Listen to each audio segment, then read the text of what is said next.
Mi esposo pensó que aquella cena era un homenaje por su cumpleaños atrasado. Pero cuando levantó el plato y vio lo que había debajo, entendió que, esa noche, el postre era su propia condena. Mi nombre es María Luisa Herrera. Tengo 65 años y durante más de 40 años creí que había nacido para aguantar. Aguantar gritos, golpes, humillaciones, silencios. Aguantar un matrimonio que se veía perfecto desde afuera y que, por dentro, era una casa en llamas.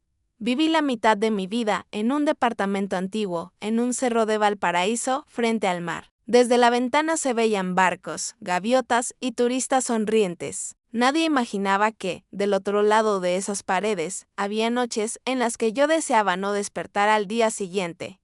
Esta es la historia de cómo mi marido me golpeó la noche de mi cumpleaños, y de cómo, al día siguiente, yo le preparé una cena aparentemente perfecta. Una cena que él jamás olvidará porque cuando miró debajo del plato, descubrió que yo llevaba años cocinando algo mucho más peligroso que cualquier guiso, su caída, y antes de que te cuente cada detalle, quiero invitarte a algo muy especial si te gustan las historias intensas, de venganza, traición y segundas oportunidades. Suscríbete al canal, deja tu me gusta y cuéntame en los comentarios desde qué ciudad me estás escuchando. Tu apoyo me ayuda muchísimo a seguir compartiendo historias como esta. Ahora sí, escucha con atención porque lo que voy a contarte no es solo la historia de cómo un hombre terminó esposado después de una cena. Es, sobre todo, la historia de cómo una mujer que tenía miedo aprendió a dejar de temblar. Mi cumpleaños número 65 terminó con mi mejilla pegada al suelo de la cocina, frío y pegajoso por la mezcla de vino derramado y salsa. Recuerdo el sonido seco del golpe, como si alguien hubiera arrojado un objeto contra la pared, solo que el objeto era mi cara. Sentí el chasquido dentro del oído, el sabor a sangre en la boca, y un zumbido que me dejó la cabeza aturdida por unos segundos. Mírame cuando te estoy hablando. Vieja inútil, rugió Julián, mi marido, con la voz pastosa por el alcohol. Yo no grité. Yo ya no gritaba. Había aprendido que, en esa casa, los gritos solo le pertenecían a él. La cocina estaba hecha un desastre. El pequeño pastel que yo misma había comprado por la tarde y decorado con unas velas baratas y crema batida, había terminado boca abajo en el piso. Las velas rotas, la crema aplastada, las migas mezcladas con mi propia sangre formaban un cuadro que, si alguien lo hubiese visto desde afuera, habría pensado que ahí no se celebraba un cumpleaños, sino una guerra perdida. ¿Así me recibes?, escupió, tambaleándose. ¿Una porquería de pastel y esa cara de mártir? Julián llevaba la camisa abierta, la corbata colgando como una serpiente cansada y los ojos rojos. Olía a benzina, a cigarro y a whisky barato. Yo lo conocía bien, esa mezcla nunca traía nada bueno.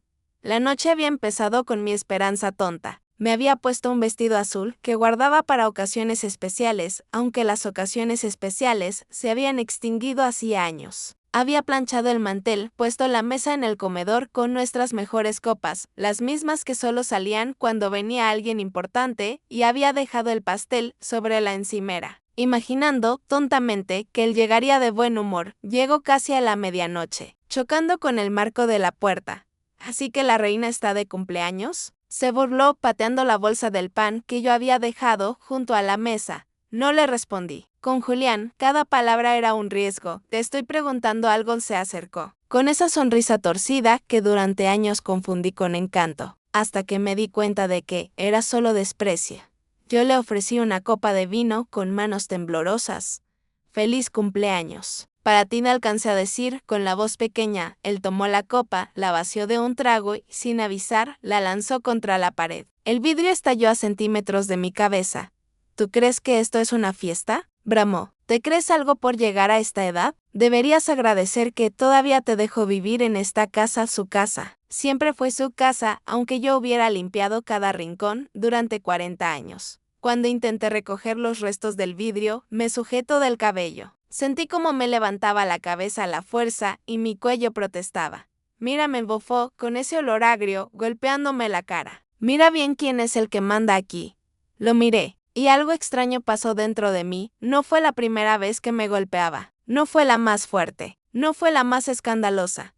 pero mientras veía sus ojos vidriosos, llenos de rabia y de ese orgullo enfermo que lo acompañaba siempre que bebía, sentí que algo, dentro de mí, dejaba de romperse. Como si, después de tantos años astillándose, un día el corazón dijera, basta, hasta aquí, no lloré. Y eso lo enfurecía más, encima te haces la valiente, gruñó. Y me empujó contra la mesa, perdí el equilibrio. Choqué con el borde, el pastel se volcó y yo caí al piso. El golpe en la cadera me arrancó un quejido, pero no me moví. Me quedé mirando el techo, las manchas de humedad que conocía de memoria y conté una vez más las grietas que se cruzaban como ramas secas.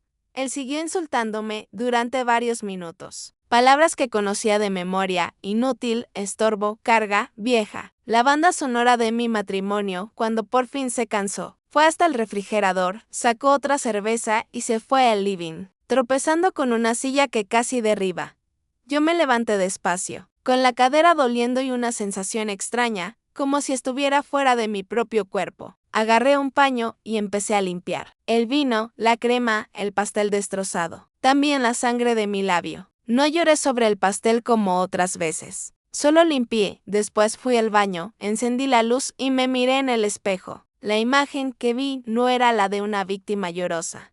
Al menos no esa noche. Era la de una mujer de cabello canoso, arrugas profundas en la frente, un labio partido y un ojo ya empezando a hincharse, pero con algo nuevo en la mirada. Una quietud rara. Una especie de silencio firme. Me toqué la mejilla con cuidado y por primera vez en muchos años. No pensé que hice mal. Pensé, ¿qué voy a hacer ahora? Cerré la puerta con llave, me senté en el borde de la tina y respiré hondo. Afuera, el televisor seguía encendido con el volumen tan alto como su ego. Yo, en cambio, me envolví en un silencio espeso que casi podía tocar. Esa noche no dormí en la cama matrimonial. Me fui al sillón del living como tantas otras veces, pero algo había cambiado. No era la mujer que se hacía un ovillo para ocupar el menor espacio posible. Me recosté mirando el techo con los ojos abiertos, repasando escenas de mi vida como si fueran una película vieja, nuestro matrimonio. Los primeros años, los primeros gritos, la primera vez que me pidió perdón llorando, la primera vez que tuve miedo de verdad,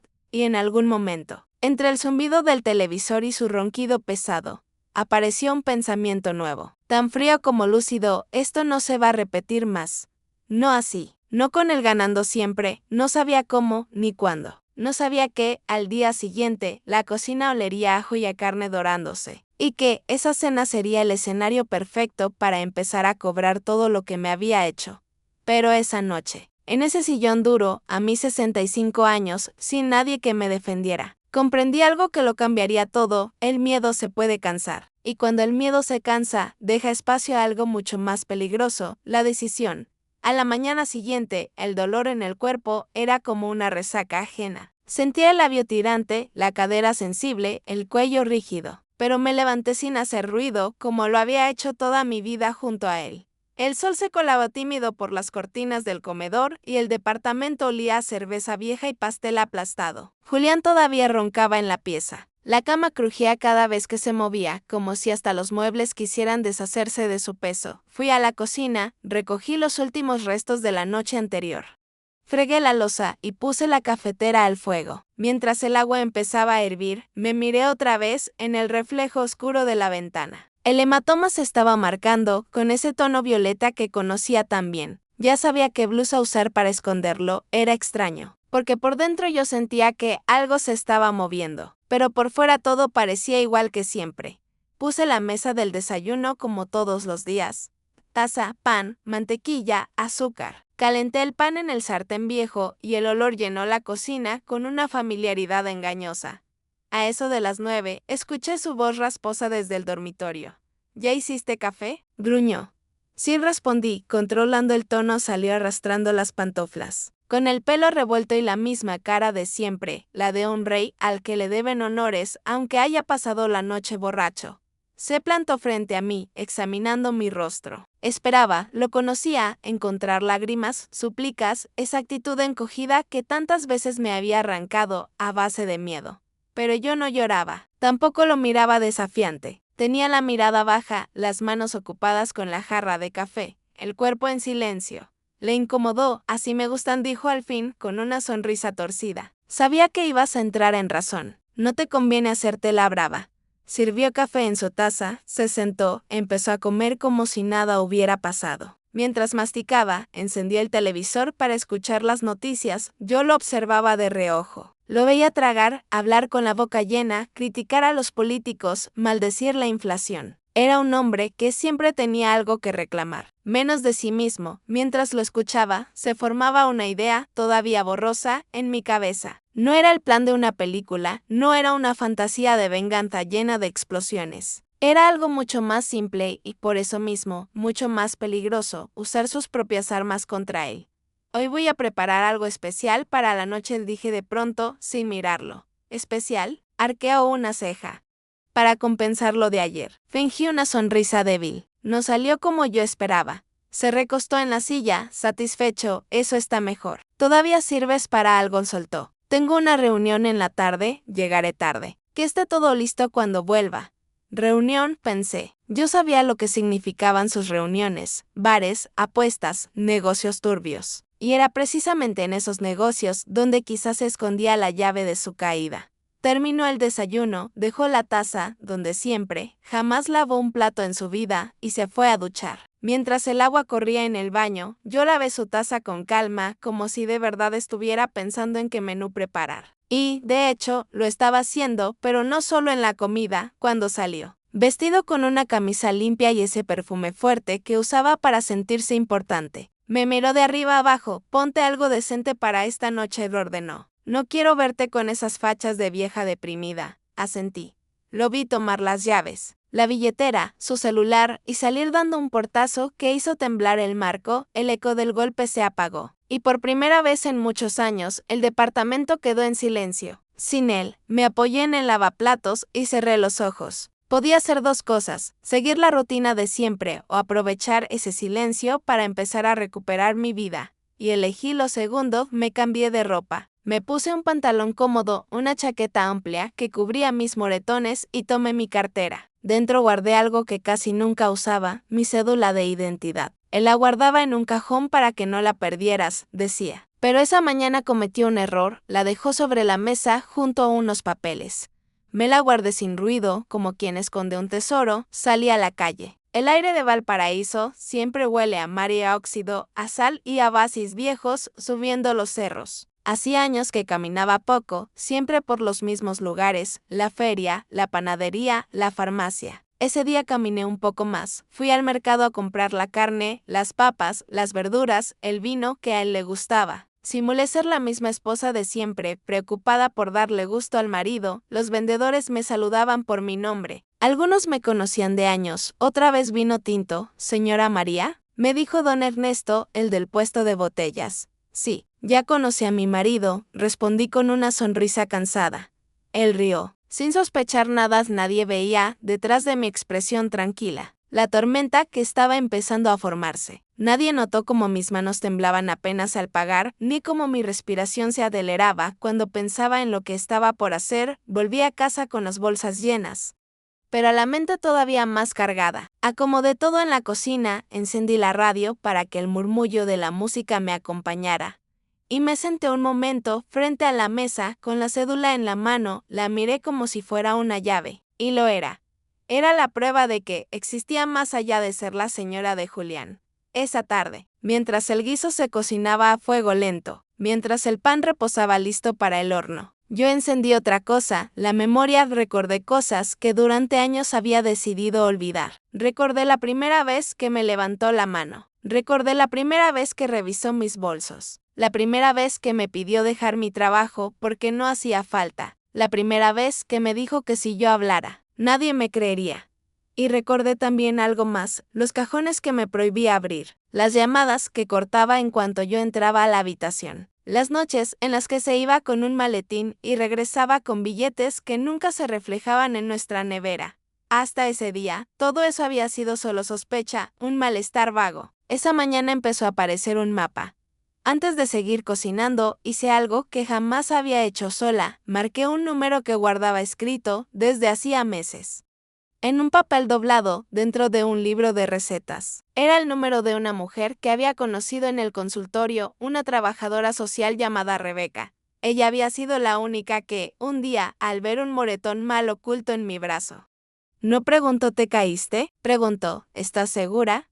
Yo, esa vez, le mentí. Pero ella, antes de dejarme ir, me apretó la mano y me dijo en voz baja, cuando decidas hablar, llámame. No tienes que hacerlo hoy, pero no lo olvides. No lo olvidé. Solo esperé el momento.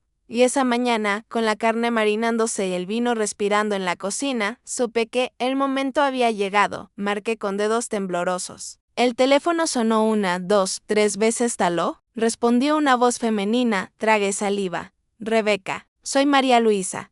¿Te acuerdas de mí? Hubo un breve silencio. Sin respondió de inmediato. Claro que me acuerdo. ¿Estás segura de que puedes hablar? Miré la puerta cerrada, el departamento vacío, el reloj marcando las 11 de la mañana. Sin contesté. Y también estoy segura de que ya no quiero seguir callando.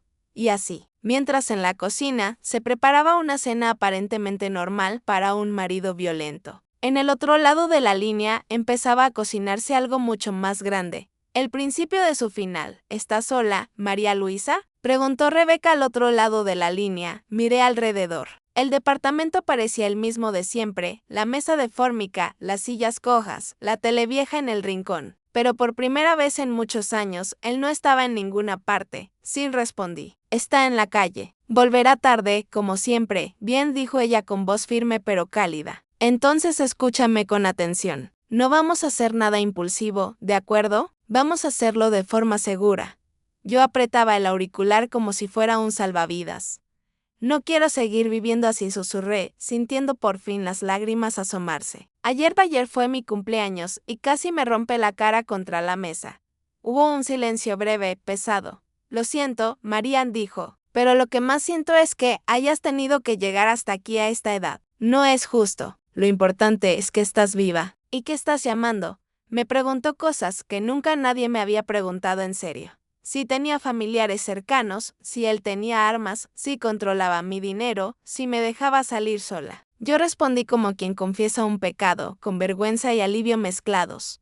Él siempre dice todo, le expliqué. Hasta mis pastillas para la presión. No me deja trabajar hace años. Dice que, sin él me muero de hambre. Eso no es amor, dijo Rebeca, sin rodeos. Es control. Y también es un delito. María, ¿alguna vez has guardado pruebas de lo que te hace? Me quedé callada. En mi mente aparecieron imágenes fugaces, una foto borrosa de un moretón que me saqué con el celular viejo, mensajes de texto, grabaciones que alguna vez encendí sin pensar demasiado. Nunca las borré. Tampoco supe qué hacer con ellas. Sin dije al fin, tengo algunas cosas. No muchas, pero algo hay, es más de lo que crees, respondió ella. Voy a ponerte en contacto con una abogada que trabaja con mujeres en tu situación. Se llama Paula Méndez. Quiero que hoy mismo, si puedes, prepares todo lo que tengas, fotos, mensajes, cualquier papel raro que hayas visto de tu marido. ¿Crees que puedes revisar sus cosas sin que se dé cuenta? Una parte de mí se encogió de miedo al imaginarme hurgando en sus cajones. La otra parte, la que había despertado la noche anterior, levantó la cabeza sin contestar. Lo he hecho antes. Solo que nunca para algo así. Rebeca me explicó que no debía confrontarlo, que esas decisiones se toman acompañada, con respaldo legal, con un plan. Hacerlo sola podía costarme la vida. No eres cobarde por no enfrentarlo directamente, él me dijo. Eres estratégica. Y eso, en tu situación, es sobrevivir. Anoté el número de la abogada en la parte de atrás de un folleto viejo. Lo guardé entre las páginas de mi libro de recetas, justo donde tenía el papelito con el teléfono de Rebeca. Habla con Paula esta misma tarde, le insistió. Dile que vas de mi parte. Y María, añadió antes de cortar, no estás exagerando, no estás loca. Lo que te pasa es real, colgué despacio. Durante años, la voz de Julián había sido la única verdad dentro de aquellas paredes. Ese día, por fin, otra voz empezaba a tener peso. A las 4 de la tarde, con el guiso ya casi listo y el olor a ajo, subiendo por el pasillo, marqué el número de la abogada. Me atendió una voz joven pero firme. Estudio Jurídico Méndez, buenas tardes. ¿Paula? Pregunté, insegura. Ella habla, soy María Luisa Herrera. Rebeca, del consultorio, me dio tu número. Hubo un cambio sutil en su tono, una mezcla de seriedad y cuidado. Hola, María. Me habló de ti. ¿Puedes hablar tranquila ahora? Sí. Él no está. Paula no me apuró. Me pidió que le contara lo que quisiera, a mi ritmo. Yo, que llevaba décadas callando, empecé a hablar. Las palabras salieron torpes al principio, como si se tropezaran unas con otras. Luego fueron encontrando una fila. Le conté de los golpes, de los insultos, de las veces que me encerré en el baño para que no me viera llorar. Le conté de la noche anterior, del pastel en el piso, del tirón de pelo. Le hablé de los años en que dejé de trabajar por orden suya. ¿De cómo él manejaba todo el dinero? ¿Tienes moretones ahora mismo? Preguntó. Sí, en el labio, en la cadera. Y el ojo se me está poniendo oscuro. Si puedes, tómate fotos hoy con fecha y hora visible, aunque sea con tu celular. Más adelante te explicaré cómo guardarlas bien, me dijo. ¿Y sobre sus negocios? ¿Sabes algo? Dudé. Había cosas que siempre me olí, pero que nunca quise mirar de frente. Sé que hay dinero que no aparece, confesé. Papeles.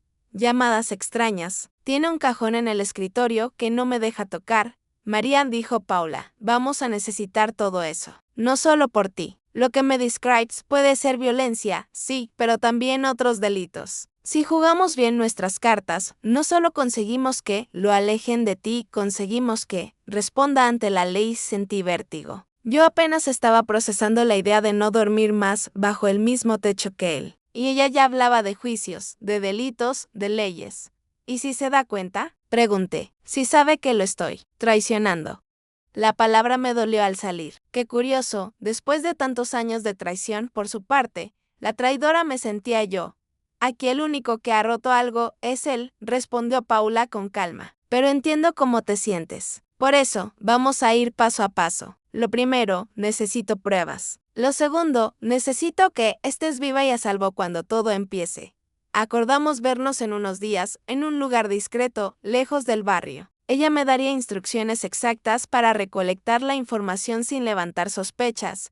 María añadió antes de despedirse. Quiero que pienses en algo, el miedo que sientes ahora es real, pero tiene fecha de vencimiento. Si no haces nada, ese miedo te acompaña hasta el último día. Si empiezas hoy, te prometo que habrá un momento en el futuro en el que mires atrás y digas, valió la pena. Colgué con la garganta apretada. No sabía si creía del todo en eso de valer la pena.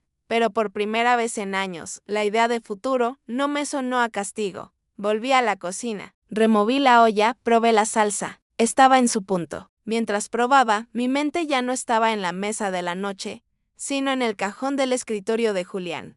El escritorio estaba en la habitación pequeña que él llamaba su oficina. Ahí guardaba papeles, facturas, sobres de dinero, documentos que nunca me dejaba ver. Es cosa de hombres. Tú no entiendes, repetía esa tarde por primera vez. Entré sin pedir permiso.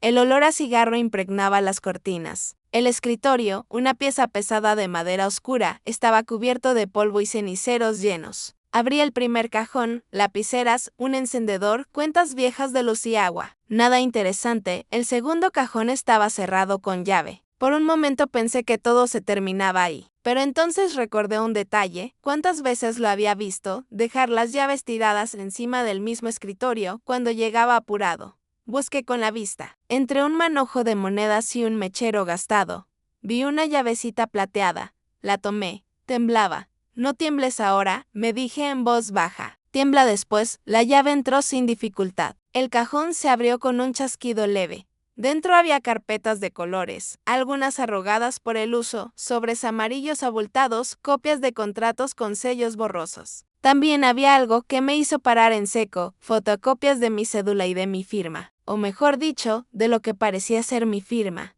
Pero yo no recordaba haber firmado nada de eso. Sentí un frío subir por la espalda. No solo me golpeaba, también usaba mi nombre. No saqué todo en ese momento. Paula había sido clara, nada de movimientos bruscos. Tomé algunas hojas al azar, las doblé y las metí bajo mi blusa a la altura del pecho. Volví a cerrar el cajón, puse la llave donde la encontré, salí de la habitación y me encerré en el baño. Saqué los papeles, los extendí sobre la tapa del estanque. Leí cosas que apenas entendía, préstamos, garantías, nombres de empresas que no conocía, montos que en mi vida había visto. Y en varios lugares, al pie de página, estaba mi nombre con una firma casi igual a la mía. Casi. Tomé mi celular, ese aparato viejo de pantalla cuarteada, y empecé a sacar fotos. A los papeles. A mi rostro hinchado. A todo guardé los papeles de nuevo, esta vez en una bolsa de plástico que escondí en el fondo del cesto de ropa sucia, bajo toallas viejas. Nadie en su sano juicio se ponía a revisar allí. Antes de salir del baño, me miré una vez más al espejo. La mujer que me devolvió la mirada seguía teniendo miedo, sí, pero junto al miedo, había algo nuevo en los ojos, una chispa de desafío. Antes de seguir, quiero hacerte una pregunta a ti que estás escuchando esta historia. ¿Alguna vez has callado por miedo a que no te crean? Cuéntamelo en los comentarios, si te nace. A veces escribirlo es el primer paso para soltar un poco de ese peso.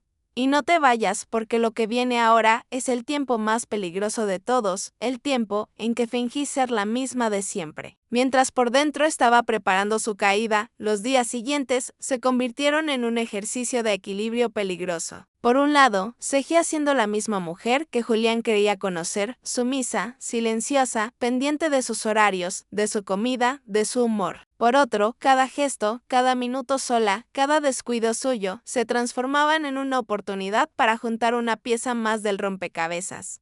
Nunca me consideré una mujer astuta. No era de esas que saben mentir con elegancia e improvisar excusas brillantes. Yo había aprendido a sobrevivir callando, encogiéndome, desapareciendo cuando convenía. Pero Paula me dio una frase que repetí como mentre, tu sumisión fue su arma. Ahora va a ser su punto ciego Julián, acostumbrado a que yo hiciera todo sin cuestionar. No sospechó nada cuando empecé a prestar atención a sus conversaciones telefónicas, a los nombres que mencionaba, a los lugares donde decía ir. Hoy tengo que ver a los muchachos en el puerto, comentaba mientras se abotonaba la camisa. Esos inútiles no saben cerrar un trato, si no estoy yo. Yo asentía, le alcanzaba el saco, le acomodaba el cuello de la camisa. Por dentro, memorizaba cada palabra. En cuanto se iba, encendía esa vieja grabadora que me había regalado un sobrino hace años y que él consideraba un cachivache inútil. La dejaba sobre el aparador del living, cerca del lugar donde él solía sentarse a hablar por teléfono cuando volvía borracho. La primera noche que la usé en serio, las manos me sudaban. Él llegó pasado de copas, como tantas otras veces. Se dejó caer en el sillón, prendió un cigarro y marcó un número taló. Dijo con voz confidencial, soy yo. Sí, la vieja está durmiendo. No, no sospecha nada. Te dije que yo la tengo bajo control. Grabé cada palabra, cada carcajada, cada amenaza velada. Si alguno se abre la boca, lo dejo en la calle, ¿me entendiste? Escuché luego, yo no caigo solo. Su voz se impregnaba en la cinta, junto con las risas y el sonido de las latas de cerveza abriéndose. Al día siguiente, escondía la grabadora y, cuando él salía, transfería los audios a una pequeña memoria que Paula me había dado en nuestra primera reunión. Nos vimos por fin en un café pequeño, afuera del centro, donde nadie me conociera. Yo me sentía como una delincuente, mirando a los lados a cada minuto. Tranquila, Marianne, me dijo ella, dejando la taza de té sobre el plato. La que está haciendo algo ilegal no eres tú. Le entregué la memoria, las fotos impresas que una vecina había sacado por mí sin saber para qué, y algunos papeles que logré fotocopiar en un local de la esquina. Paula revisó rápido las primeras hojas. Su ceño se frunció.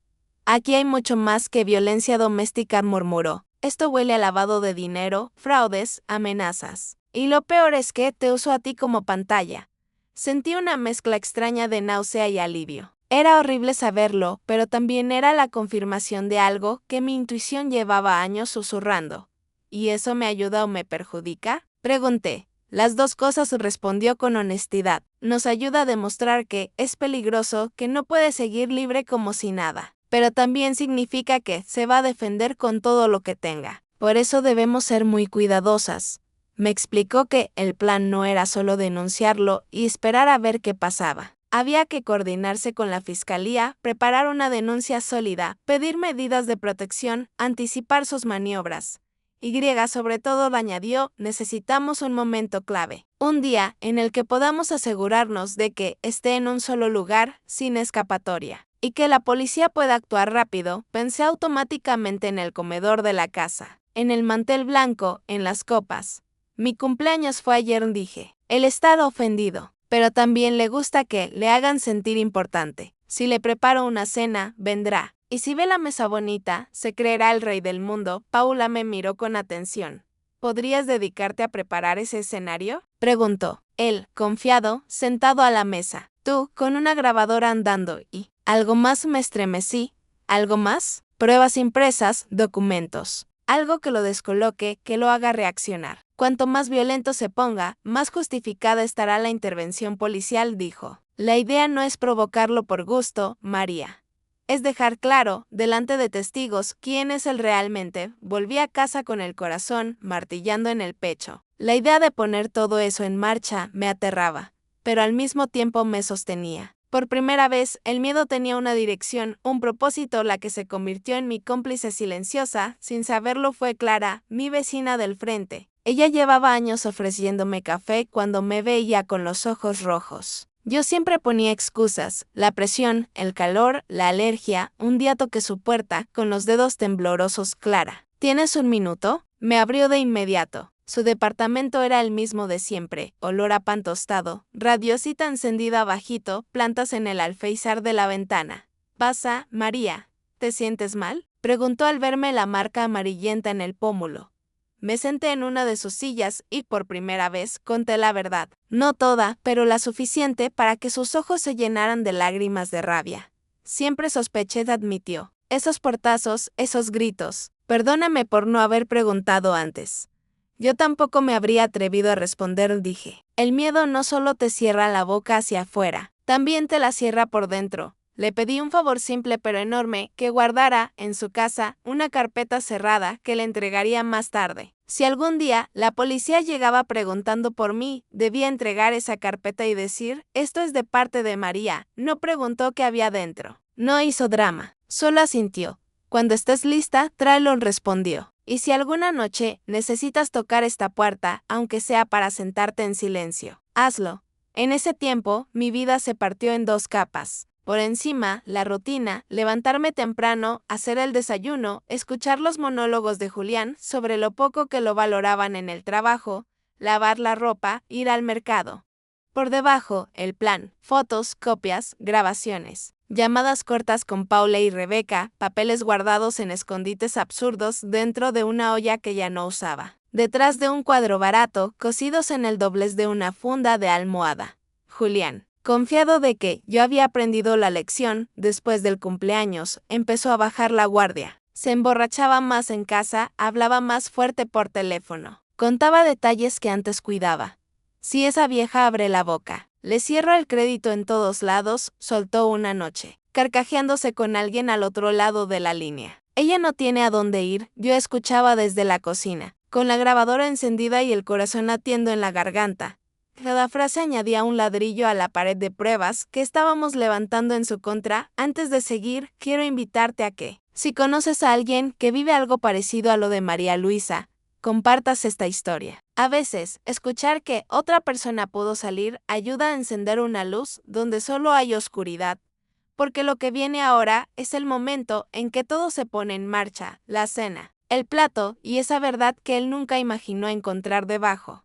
El día que elegimos para la cena no tenía nada de especial en el calendario. No era aniversario, ni fiesta, ni feriado. Para los demás sería un martes cualquiera. Para mí, el día en que mi vida se partiría en un antes y un después. Paula y la fiscalía habían coordinado todo con precisión, la hora aproximada en la que la patrulla estaría a una cuadra. Los teléfonos listos, la copia de los documentos ya en manos de la autoridad. Si algo salía mal, no sería por falta de preparación. ¿Recuerdan?, me dijo Paula por última vez la tarde anterior, tú no eres la culpable de nada de lo que pase. Si él se pone violento, no es porque lo hayas provocado, es porque siempre ha sido así. La diferencia es que, esta vez, no estará solo contigo. Dormí poco esa noche. Amanecí con el cuerpo pesado, pero la mente lucida. Era como si todos mis años de miedo se hubieran compactado en una sola idea. Hoy empecé temprano en la cocina. El menú no era complicado, pero sí simbólico. Entrada de mariscos porque a él le hacía sentirse sofisticado. Carne al horno con papas doradas, su plato favorito, y un postre sencillo pero vistoso. Una tarta de manzana con caramelo. Cada corte de cuchillo, cada pizca de sal, cada gota de vino que añadía a la salsa. Llevaba una frase muda, este es el último banquete que preparo bajo tus condiciones, mientras la carne se horneaba. Saqué el mantel blanco guardado en el fondo del armario. Lo planché con esmero. Coloqué las copas altas, los cubiertos de mejor metal, los platos grandes. El lugar de Julián, en la cabecera, quedó impecable. Bajo ese plato, todavía vacío, coloqué el sobregrueso con las copias de algunas pruebas, transcripciones de audios, fotos impresas, documentos, un pendrive, la carpeta completa. La más comprometedora ya estaba en la fiscalía. Lo de bajo el plato era solo una muestra, pero suficiente para descomponer a cualquiera. Al lado del plato, oculto bajo el borde del mantel, pegué con cinta la pequeña grabadora que tantas noches había usado en secreto. Esta vez, su función era otra, registrar su reacción. Me detuve un momento a mirar el conjunto. La mesa parecía sacada de una publicidad de revista. Todo en su lugar, todo armonioso. Nadie habría imaginado que, debajo de esa perfección, se escondía una bomba. A eso de las 7, Julián me llamó desde su celular. Voy subiendo el cerro, dijo. Más te vale que la comida esté lista. Hoy quiero olvidar el día de mierda que tuve. Todo está casi listo, respondí. Te espero. Mi voz sonaba tranquila, incluso para mí. Colgué y sentí que las piernas me flaqueaban. Me apoyé en la encimera y respiré hondo. Unos minutos después, alguien tocó la puerta. Mi corazón dio un salto. No era Julián. Era Clara. Solo vine a decirte que estoy aquí, susurró ella. Si escucho algo raro, llamo de inmediato. Ya todo está coordinado, le dije. Pero gracias. Nos tomamos las manos un segundo, en silencio. Luego ella volvió a su departamento y yo al mío. Cada una sabiendo que, esa noche ninguna de las dos vería la televisión como un día cualquiera. Cuando Julián apareció en el umbral, traía ese aire inflado que tanto conocía. La chaqueta medio abierta, el olor a colonia fuerte mezclado con cigarro, la mirada de quien exige atención solo por existir. Se quedó mirando la mesa, sorprendido. Vaya, silbó, parece que alguien se quiere reivindicar. Sonreí con suavidad. Quería compensar lo del otro día, dije. No fue un buen cumpleaños. Él soltó una carcajada. No fue un buen cumpleaños porque te pusiste pesada, respondió, como si hablaran de un cambio de clima. Pero bueno, si al final aprendiste, algo sirvió. Se sentó en su silla. Se sirvió vino sin siquiera preguntar si yo quería y levantó su copa. Por la paz en esta casa, dijo con ironía. Por la verdad, susurré yo, chocando mi copa con la suya. La grabadora debajo del mantel se encendió con un suave clic que solo yo escuché. Serví la entrada. Él comió con apetito, hablando de sus negocios, que según él eran demasiado complejos para que yo los entendiera. Se quejó de la gente, de los socios, del gobierno, del mundo entero. Yo asentía, hacía pequeñas preguntas para alargar la conversación. Cuanto más hablaba, más se delataba. Hay que saber moverse, presumió. La plata no se hace trabajando como burro. Se hace sabiendo en qué rincones meterla. Si hubiera estado una patrulla tras la puerta, habrían tenido suficiente solo con esa cena. Terminó la entrada, pasó al plato principal. La carne estaba tierna, jugosa. Por un momento, mi cuerpo recordó el viejo gesto automático de sentir alivio cuando él comía a gusto, si está contento. No habrá golpes, pero esa noche, incluso si la carne le hubiera quedado dura, esa ecuación se había roto para siempre, a mitad de la comida. Alzó la vista. ¿Y a ti qué te pasa que estás tan callada?, preguntó, sospechando apenas. Lo miré directo a los ojos. Estoy tranquila, dije, pensando, eso es peligroso en ti, rió. Cuando piensas, te llenas de tonteras. Tal vez esta vez, no, respondí, con una calma que hasta yo desconocía. Acabó el plato principal y se recostó en la silla, satisfecho, con el cinturón apretando la panza apenas abultada.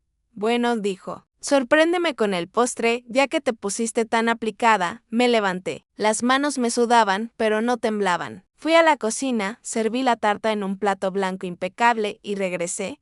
Lo coloqué frente a él, el plato tapaba por completo el sobre y el pendrive que se escondían debajo. Él no sospechó nada, me senté de nuevo. Ese fue el momento en que sentí que el tiempo se hacía espeso, pesado, como si las agujas del reloj se negaran a avanzar. ¿No vas a comer?, me preguntó. Primero quiero ver si te gustan, respondí. Me sostuvo la mirada, extrañado. Te estás poniendo rara, María Luisa, murmuró. Pero bueno, mientras sigas cocinando así. Llevó la cuchara a la tarta, cortó un trozo grande, se lo metió a la boca. Asintió, complacido. Está buena, admitió. Ves que no eres tan inútil cuando quieres. Entonces, sus dedos tocaron el borde del plato y lo movieron apenas. Sentí que el corazón se me subía a la garganta. El plato se desplazó unos centímetros y una esquina del sobre quedó al descubierto. Su ceño se frunció. ¿Y esto? Apartó el postre con impaciencia, dejando al descubierto el sobre grueso y el pendrive plateado, que brilló bajo la luz del comedor. Su rostro cambió de inmediato, de la burla al desconcierto, del desconcierto a la sospecha. ¿Qué mierda es esto, María Luisa?, espetó, tomando el sobre con dedos torpes. Yo crucé las manos sobre la mesa para que no se notara que me sudaban. Ábrelo, dije, sin apartar la vista. Él arrancó el borde del sobre con brusquedad. Sacó las hojas dobladas, las desparramó sobre el mantel. Las primeras fotos eran de mi rostro golpeado, de mi brazo morado, de mis piernas con marcas antiguas. Debajo, copias de documentos con su nombre y el mío. Transcripciones de audios, donde su voz se leía más cruel de lo que sonaba. Su cara se puso roja, luego blanca. ¿Qué es todo esto?, tartamudeó. Una parte de lo que has hecho, respondí. Lo suficiente para que tus gritos y tus golpes tengan, por fin, testigos que no puedas intimidar. Él apretó los puños. El ruido de sus nudillos tronó en el aire. ¿Tú hiciste esto?, escupió. ¿Tú, vieja desagradecida? ¿Me estás traicionando? Sentí algo extraño al escucharlo. Durante años, la traidora me sentí yo por siquiera imaginar una vida sin él. Esa noche, por primera vez, entendí que la única traición verdadera era la suya.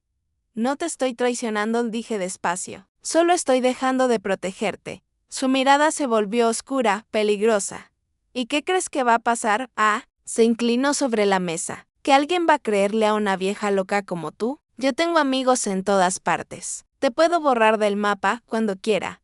La grabadora. Bajo el mantel, seguía captándolo todo. Yo sabía que, en cualquier momento, la sirena empezaría a sonar en la esquina. No tienes tanto poder como crees, Julián, dije. Y aunque lo tuvieras, ya no me importa. Lo que tenía miedo de perder, ya lo perdiste tú hace años. Mi silencio. Él se levantó de golpe, tirando la silla hacia atrás. La madera chocó contra el suelo, con un estruendo que seguramente se escuchó en el pasillo. Te voy a enseñar quién manda aquí, rugió. Levantando el puño, dio un paso hacia mí. Y justo entonces, como si el universo hubiera estado conteniendo la respiración, se escuchó el sonido que llevaba meses esperando.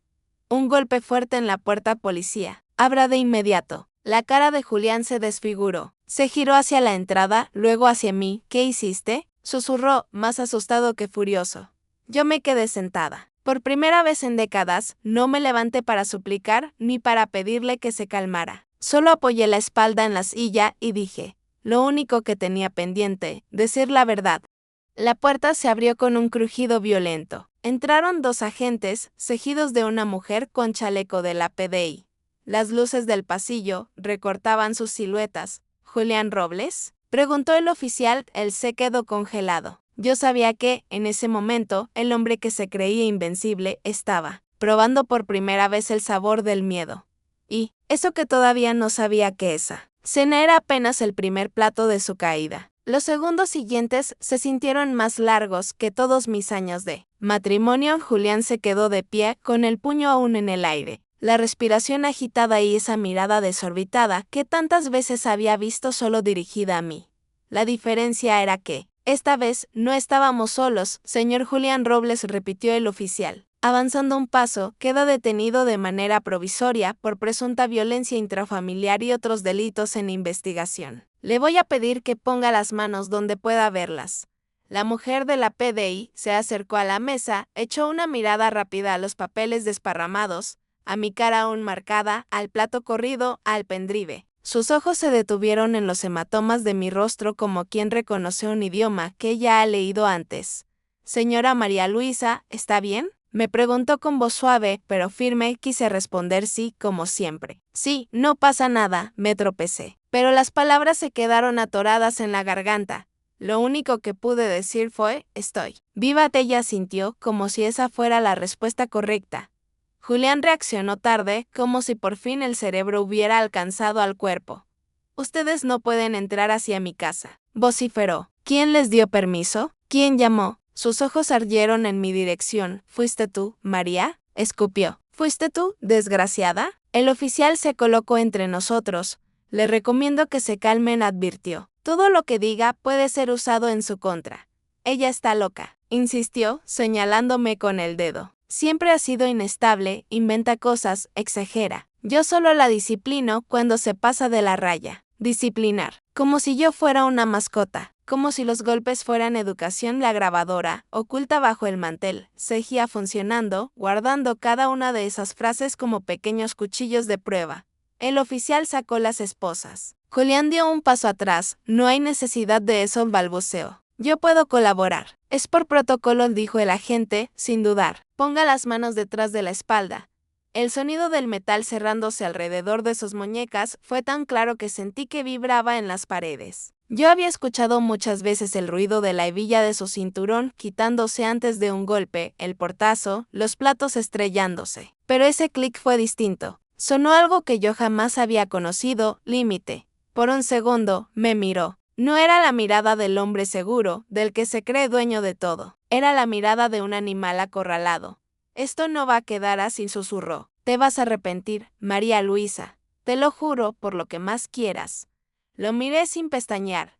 Ya me arrepentí 40 años, dije, con la voz más tranquila de lo que me sentía. Hoy solo empiezo a descansar. La agente de la PDI recogió el sobre, las fotos, los papeles, el pendrive, con cuidado, metiéndolos en una carpeta oficial. Vamos a resguardar todo esto, me dijo. Desde ahora son evidencia. Clara asomó la cabeza por la puerta entreabierta del pasillo. Nuestros ojos se encontraron. No hizo preguntas. Solo me miró con una mezcla de susto y orgullo.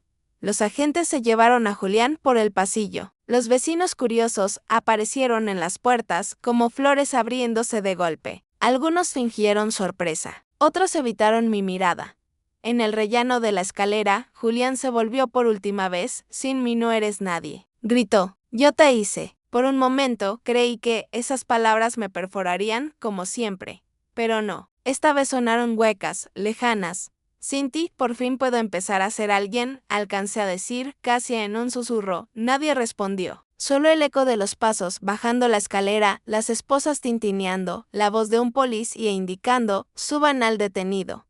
Cuando la puerta se cerró detrás de todos. El departamento quedó en un silencio raro. No era el silencio pesado de antes, lleno de miedo y tensión. Era un silencio nuevo, incómodo pero ligero, como una casa recién desocupada. Me dejé caer en la silla. Las piernas me temblaban ahora que todo había pasado. Miré la mesa, la tarta a medio comer, el vino servido, los papeles ausentes, y por primera vez en muchos años. Tuve la sensación de que el peligro más grande ya no estaba dentro de esas 4 paredes. No pasó mucho tiempo antes de que regresaran. La misma agente, junto a otros funcionarios, tocaron la puerta de nuevo. Señora María Luisa, dijo, necesitamos que nos acompañe a constatar lesiones y a tomar declaración. Va a ser una noche larga, pero no estará sola, ¿de acuerdo? No estar sola. Esa idea todavía me resultaba extraña. Tomé un abrigo, mi cartera, cerré la puerta con llave. Por un impulso, apoyé la mano en la madera un segundo, como si me despidiera de algo. Clara se acercó. Te espero mañana, susurró. O cuando vuelvas. Y si no quieres volver a esta casa, también está bien, asentí. Me di cuenta de que no sabía si quería volver. Bajé las escaleras escoltada por los agentes. En la calle, las luces azules de la patrulla parpadeaban sobre las fachadas viejas del cerro. La ciudad seguía su ritmo, colectivos subiendo, olores a fritura, parejas discutiendo en las esquinas. Nadie imaginaba que, en ese auto, iba una mujer aprendiendo a caminar de nuevo. En el consultorio me tomaron fotos, escribieron informes, preguntaron fechas, detalles. Yo respondí todo lo que pude. Me miraba al espejo del Vax con la bata entreabierta y los hematomas asomando. Por primera vez, nadie intentaba disimularlos. Al contrario, los encuadraban, los medían, los anotaban. Tus marcas son pruebas, me dijo una doctora joven. Sé que duele que las miren tanto, pero es necesario. Después vino la comisaría. Declaraciones, papeles, huellas digitales. Había sillas de plástico, olor a café recalentado y una fila de vidas en pausa. Cuando por fin me senté frente a la funcionaria que tomaría mi testimonio, Paula ya estaba allí. Había llegado antes que yo. Estoy contigo, me dijo, posando una mano sobre la mía. Recuerda, no hay pregunta tonta cuando se cuenta la verdad, declaré durante horas. Conté cosas que había enterrado tan profundo que casi había convencido a mi memoria de que no habían pasado. la primera bofetada, la primera vez que me impidió salir, la primera noche que dormí de ropa porque temía que se metiera en la cama borracho, la primera vez que me llamó inútil delante de otra persona. Cada palabra que salía era como arrancar un clavo oxidado de la pared. Dolía, pero dejaba entrar aire. ¿Por qué no denunció antes?, preguntó en un momento la funcionaria, sin malicia, solo por protocolo. Esperé años esa pregunta. La había escuchado en programas de televisión, la había leído en noticias, siempre dirigida a otras mujeres. Yo misma me la hice muchas veces, en silencio, tragué saliva.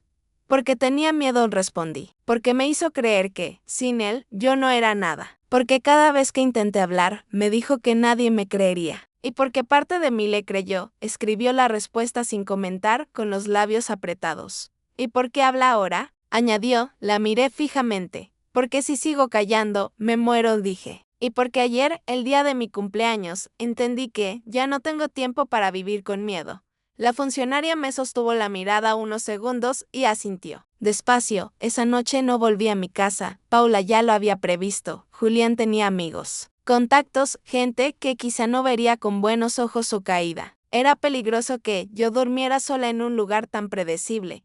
Me trasladaron a un centro de acogida para mujeres, en la parte baja de la ciudad. El edificio era viejo pero limpio. El olor era una mezcla de sopa, detergente y lágrimas secas. Me asignaron una habitación pequeña con 2 camas. La otra estaba vacía. Me senté al borde del colchón, aún con la ropa puesta, el bolso en las manos. El silencio allí era distinto. No era el silencio del miedo ni el del abandono. Era un silencio lleno de historias que habían pasado por esas mismas paredes. Me estiré lentamente sobre la cama. Miré el techo blanco, sin manchas conocidas. No sabía si podía dormir, pero, por primera vez en años, no tenía que estar pendiente de si se abría una puerta con violencia. Cerré los ojos. El recuerdo de la mesa, de las esposas, de su cara desencajada, se mezclaba con la voz de Paula, diciendo: hoy empieza otra vida. Y ahí, en esa cama extraña, con el cuerpo adolorido y la mente agotada, me di cuenta de algo. No sentía paz aún, pero tampoco sentía vergüenza. Y eso, en mi historia, ya era empezar a ser libre. Antes de continuar, quiero decirte algo a ti que escuchas. Si alguna vez has pensado que es tarde para empezar de nuevo, mira a María Luisa. Ella empezó su libertad a los 65. La vida no tiene fecha límite para la dignidad. Si esta historia resuena contigo, suscríbete al canal y deja tu me gusta. A mí me ayuda muchísimo a seguir compartiendo historias y quién sabe, tal vez la tuya algún día también encuentre voz aquí. Lo que viene ahora es el viaje hacia atrás, cómo conocí a Julián, cómo empezó todo y por qué tardé tanto en entender que eso no era amor. En el centro de acogida, las noches eran largas. Una de las primeras cosas que me sugirieron fue hablar con la psicóloga del lugar. La idea de sentarme frente a alguien a desnudar mi vida me asustaba casi tanto como una pelea con Julián. Pero acepté. Cuéntame cómo empezó todo, me dijo ella, una mujer de unos 40 y tantos, de ojos cansados pero atentos. Me quedé mirando mis manos, arrugadas, con venas marcadas. Esas manos que habían lavado platos, planchado camisas, escondido temblores. Empezó. Bonito, dije, casi sorprendida por esa palabra. Él no siempre fue así, ¿sabe? La psicóloga sintió. Parecía haber escuchado esa frase 1000 veces. Yo tenía 27 años cuando conocí a Julián. Empecé. Trabajaba en una panadería en el Plan de Valparaíso. Mis padres ya habían muerto, vivía con una tía y mandaba plata a una prima que estaba estudiando. Mi vida era sencilla, pero tranquila. Él llegó una tarde de lluvia. Recuerdo que llevaba un abrigo oscuro, el pelo empapado y una sonrisa fácil. ¿Me puede vender pan, aunque estén por cerrar?, me preguntó con un tono amable.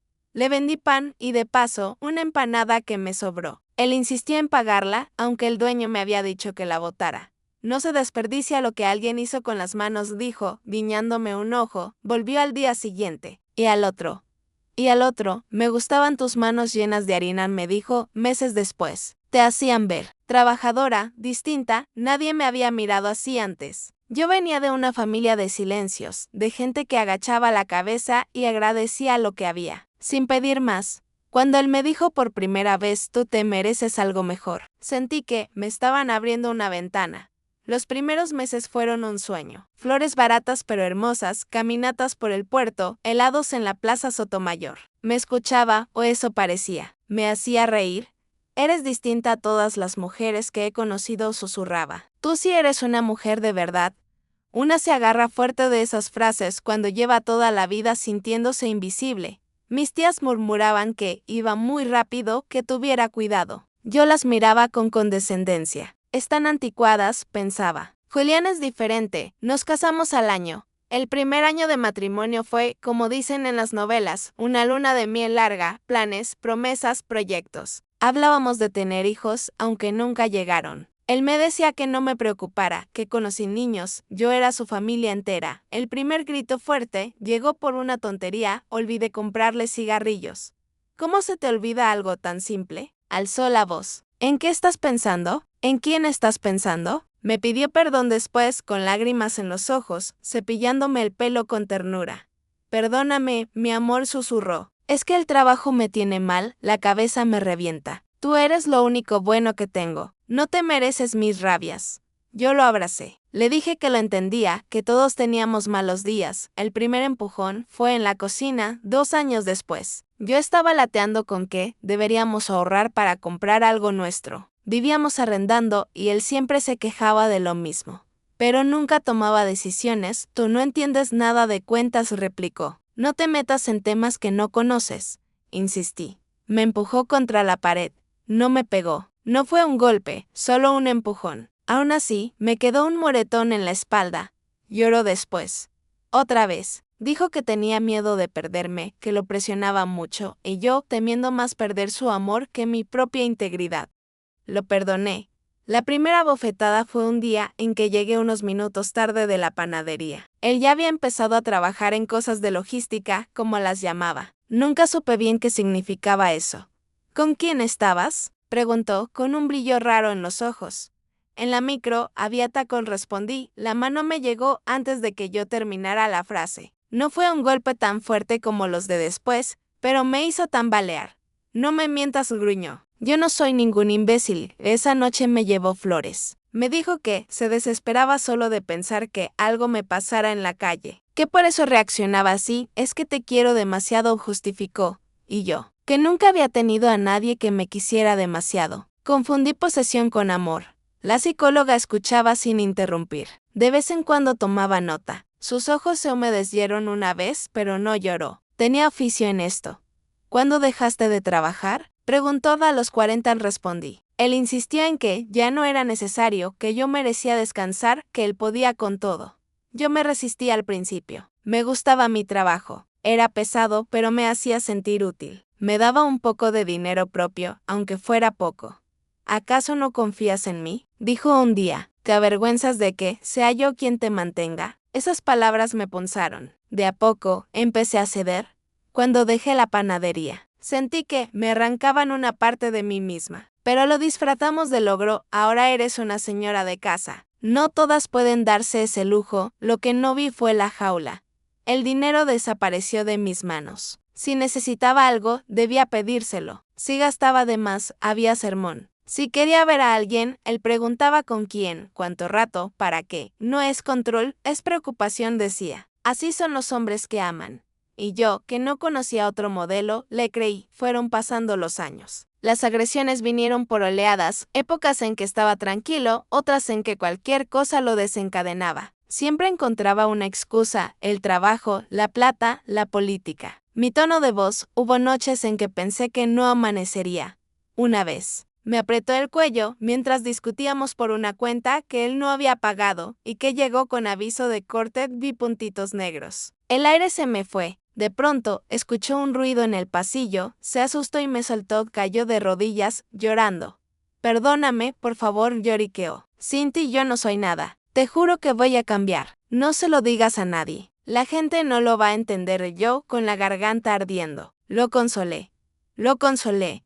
Ese es uno de los recuerdos que más me cuesta perdonarme ahora. Pero la psicóloga me dijo algo importante. No te juzgues con la conciencia que tienes hoy, me explicó. En ese momento estabas atrapada. Hiciste lo que pudiste para sobrevivir. Con los años, mi mundo se fue encogiendo hasta quedar reducido a 3 espacios: la casa, el mercado, la consulta médica aislada, controlada. Con el autoestima en el suelo, yo era el blanco perfecto. ¿Alguna vez pensaste en irte?, preguntó la psicóloga. Sí, respondí, muchas. Pero no sabía a dónde. No tenía trabajo, no tenía plata, me daba vergüenza contarlo. Y me preguntaba una y otra vez, ¿y si de verdad es culpa mía? ¿Y si soy yo la que no sabe amar? Me miró con firmeza. Nunca es culpa de la persona que recibe el golpe, dijo. Nunca. Ni aunque grite, ni aunque se equivoque, ni aunque se enoje. Hay 1000 formas de resolver un conflicto. El que elige la violencia, elige también la responsabilidad. Sus palabras bajaron lento como una medicina amarga. No curan de inmediato, pero empiezan a hacer efecto. Esa tarde, después de la sesión, volví a mi pequeña habitación en el centro y me senté en la cama. Con los pies colgando, recordé mi primer día de casada. Mi primer pastel juntos, mi amor, y pensé en el vieja loca de los últimos años. Entre esos dos extremos, había pasado mi vida entera. Me pregunté quién podría haber sido yo si nunca lo hubiera conocido. Si hubiera seguido en la panadería, si hubiera tenido hijos. Si hubiera viajado alguna vez, no encontré respuesta. Pero si encontré algo nuevo, ganas no de volver atrás. Eso era imposible, sino de que lo que me quedara de vida no siguiera atado a su nombre. Y eso incluía algo que hasta ese momento no me había permitido imaginar: estar en un juicio, frente a frente con él, no como su esposa, sino como su denunciante. Si has llegado hasta aquí, cuéntame en los comentarios, ¿crees que el amor puede volverse una jaula sin que nos demos cuenta? Te leo siempre. En la próxima parte te contaré cómo, poco a poco, fui descubriendo que Julián no solo había sido mi agresor, también llevaba años usándome legalmente, firmando en mi nombre y construyendo un mundo oculto del que yo nunca fui consciente. Los días siguientes en el centro de acogida estuvieron llenos de citas con Paula, con asistente social, con gente de fiscalía. Me explicaban cosas que sonaban a otro idioma: medidas cautelares, prisión preventiva, diligencias, peritajes. Yo asentía. Tomaba notas en una libreta que me dieron. Subrayaba algunas frases para preguntar después. Paula fue muy clara desde el principio. María, esto no es un trámite rápido, me dijo. Es un proceso. Quiero que te prepares para escuchar cosas de él que te van a doler, pero también te van a abrir los ojos por completo. No sabía de qué hablaba del todo. Hasta que empezaron a salir los papeles, un día, me llamaron a fiscalía para revisar documentación nueva que había aparecido en los allanamientos a la casa y al supuesto oficio de Julián. Entré en una sala fría, con una mesa grande llena de carpetas. El fiscal, un hombre de mediana edad, con lentes en la punta de la nariz, me saludó formalmente. Señora Herrera, gracias por venir, dijo. Su testimonio ha sido clave, pero lo que estamos encontrando va más allá. Me mostró varios documentos. En algunos, mi nombre aparecía como garante de préstamos que yo jamás había solicitado. En otros, como socia de pequeñas empresas que nunca había escuchado nombrar. Había transferencias, contratos, letras de cambio. Su marido, le explicó el fiscal, utilizó su identidad en varias operaciones. Tenemos indicios de falsificación de firma y uso fraudulento de documentos. Es probable que usted haya estado endeudada durante años sin saberlo. Sentí un frío metálico en el estómago. ¿Endeudada? Yo pregunté. Pero si siempre viví con lo justo. Había meses en que no alcanzaba ni para los remedios. Justamente por eso intervino Paula, que estaba a mi lado. Él tenía dinero, pero no lo usaba para la casa. Lo movía por fuera, a nombre de otros, incluido el tuyo. Te necesitaba sumisa y sin información. De pronto se me aclararon escenas sueltas, las veces que no me dejaba revisar el buzón. Las cartas que escondía rápidamente, los ataques de rabia, si yo tocaba sus papeles. No era solo un hombre violento en su casa. Era un hombre que vivía una vida paralela, apoyado en mi silencio y en mi nombre. No se preocupe. El fiscal. Nuestro objetivo es demostrar que usted fue utilizada sin su consentimiento. No vamos a cargarla con copas que no le corresponden. Pero va a ser necesario que usted diga claramente que nunca fama nada de esto. Tomé una de las ollas. La enferma al final parecía la mía, pero había algo que no causaba del todo el trazo, la inclinación. Esto no lo hizo. Dije, con un nudo en la garganta. Yo siempre fui muy cuidadosa para afirmar cosas. Yo decía que yo era bruta para los pepos. No me dejaba ni tocar los contratos de arrendo. menos algo así. El fisco Lenort hizo ser materia de peritaje, indica. Un experto analiza las firmas. Lo importante es que quede claro que usted niega haber firmado. No termina allí. Al cabo de unos días, Paula me lelam con voz seria. María Vena empieza a afarse mis persianas. Avis. Otras mujeres, si me aprieta el pico. Otras como yo. Así. Algunas de antes de tu matrimonio, otras de durante. Explica. No quiero que pienses que hizo minimiza lo tuyo. Al contrario de mi está en Petren. La primera fue Teresa, una mujer de cabello corto y mirada bocia, que llega una mañana a fiscalía con una copeta apretada contra el pecho. Cuando la vi en la sala de espera sentí algo raro. Era como mirarme en un espejo unos años más joven. ¿Usted es María Lisa? Pregunté en voz muy baja. Asentí. Yo estuve con Julia antes que usted, Susera. Bielfu, Mai Perja también. Mi jaque lo mismo. Nos sentamos una junto a la otra, con las manos tensas. Su historia era la misma que hacían con letra de frente. Encanto al principio, promesas control, golpe, aislamiento. Él así había logrado mocos a ellos antes. Lo denuncié en otra ciudad, pero no pudo sostener el proceso. Él la perseguí, la intimidé, la hizo cambiar de trabajo. Terminé cayendo. Cuando supe que lo habían detenido, sentí un alivio que no pudo explicar, admita. Pero también culpa, por no haber conseguido frenarlo antes, por no haber sabido que después vendrías de otras. Yo le tomé la mano. No te culpes, Dash, repitiendo algo que empezaba a aprender. Y tu único que tiende a cargar con su culpa es él. Después de Teresa vino otra. Vi otra. Mujeres de distintas edades, con historias parecidas, con el mismo brillo de miedo antiguo en los ojos. Cada vez que entraban en la sala, era como si alguien sacara una nueva pieza de un rompecabezas gigantesco que yo no había sabido que existía. No era solo. Mi marido me lo pensé. Era un depredador sistemático. Antes de la primera audiencia importante, Paula me prepara casi como quien entrena a alguien para subir una montaña. A él va a intentar manipular el relato, me advertí. Der que exageras, que estás loca, que eres su plata. Der que todo esto es un invento, que ti eres conflictiva. Eso ya lo ha dicho toda la vida, responde con una amarga ironía. Exacto, dijo ella. La diferencia es que esta vez hay grabaciones, documentos, otros testimonios. Buena juiza que no va bajo su teco. Me explica que en la audiencia se decidiría si él seguía en prisión preventiva o no. Que lo que yo dejara, o como lo dejara, importaba. Y si en algún momento sientes que te ahogas, respira, con sí. Mira a la juiza, no a él. Hoy no es el centro de tu vida. La sala del tribunal era fría. Bancos de madera, mármol de peplas, gente que entraba y salía. Cuando lo va entra, custodiado. Con un chaleco beige de recluso, sentí algo que no esperaba una ponzada de pena. No por él, por la persona que alguna vez creí que era, por la mujer que fui mientras le creía. Julian busca mi mirada. Yo respiré hondo y no la bajé. Se senté junto a su abogado. A pesar del penado pelillo y la camisa limpia, se le notaba la caída en los hombros, las orejas marcadas. El fiscal expuso los primeros antecedentes. La violencia ejercida, las amenazas del control económico, los documentos sospechosos. Cuando pesían uno de los odios, se escucha su voz nítida. Esa abres la boca, Villa, te cuidas sin nada. Nadie te va a creer. Yo me encargo de que termines mendigando. Hubo un murmullo en la sala. Algunos asistentes hicieron gestos de incredulidad. Yo, en cambio, sentí una extraña calma. Por fin, no solo yo lo escuchaba.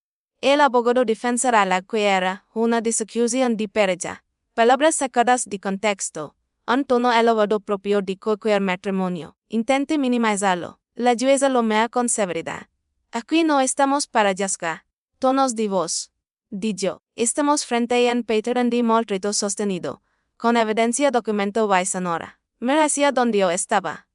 Señora María Luisa, ¿quiere decir algo? Pregunta. Me puse de pie. Las piernas me temblarán, pero no se doblarán. Solo quiera. Dash, tragando saliva. Que sea o no vilva, atena en sus manos la libertad de decidir si respiro tranquilo o no. Ya le di 40 años de mi vida. Creo que es suficiente. No usé palabras técnicas, ni discursos, solo de la verdad.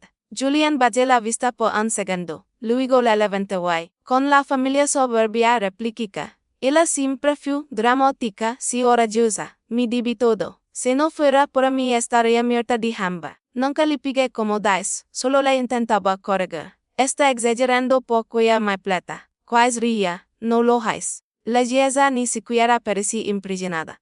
Y el tribunal considera que el cedor representa un riesgo para la víctima, sentencia. Se mantiene la prisión preventiva mientras avanza la investigación. Además, se prohíbe culpa tipo de contacto con la señora María Luisa, directo o indirecto. El martillazo sonó fuerte, más fuerte incluso que los portazos de mi casa. Esa noche, de vuelta en el centro, me senté frente a la ventana pequeña de la habitación. Se veía un pedazo de mar al fondo, entre edificios. Pensé en todas las veces que creí que era mejor aguantar que haciendo.